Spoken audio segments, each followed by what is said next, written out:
me if I'm digging too deep here about No. the Borscht Belt.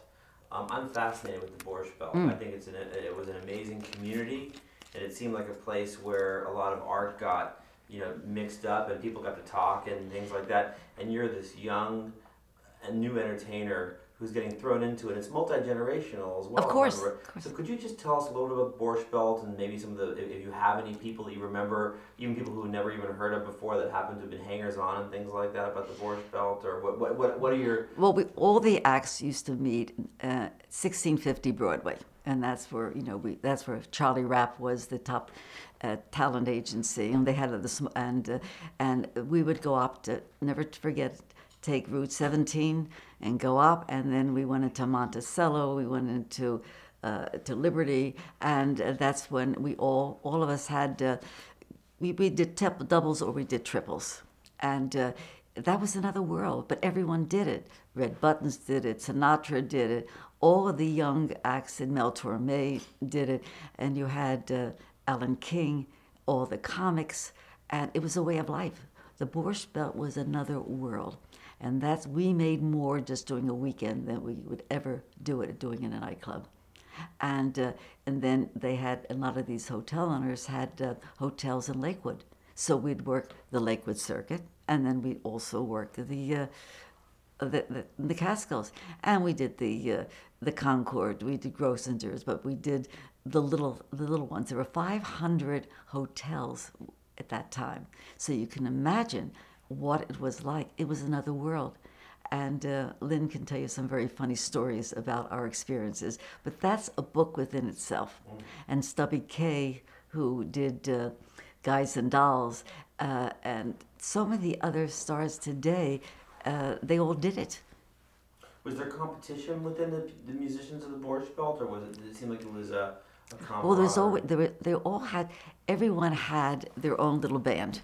It was never, all the hotels had a social director, and which was the MC, and then they had then they had the shows. We did 2 shows, and then you had something called the Kocherlanes. Now, do you know what the Kocherlane? A Kocherlane means cooking alone.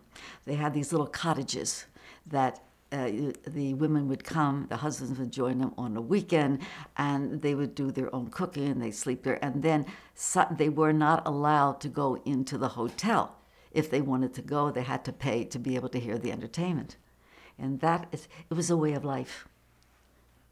Did that answer your question? Yes, and I want to get to the next stage, but the one last question I have about that is the Catskills. You performed a lot in the Catskills. That was the mecca at that point in time. What was your feeling when you first went there, and how did you feel about playing there?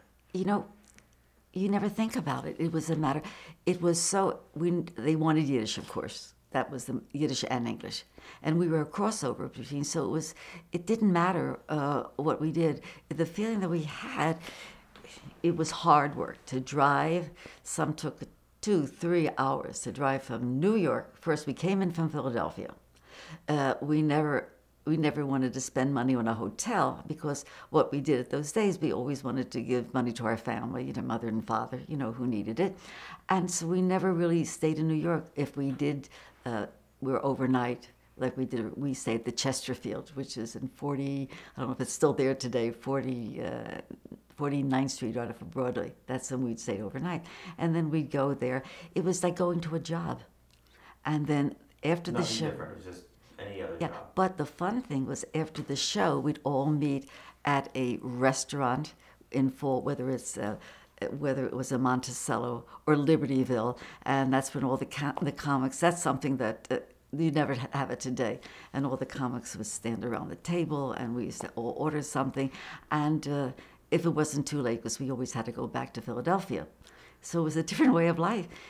You're a part of a society. It was the Catskill Society, and you can work Grossingers, and you can work these little tiny little hotels but didn't matter. They all paid you the same, unless you were a star.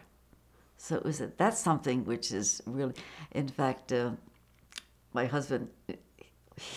When I finally met my husband, and he said, when he went to the Catskills with us for the last time for my husband.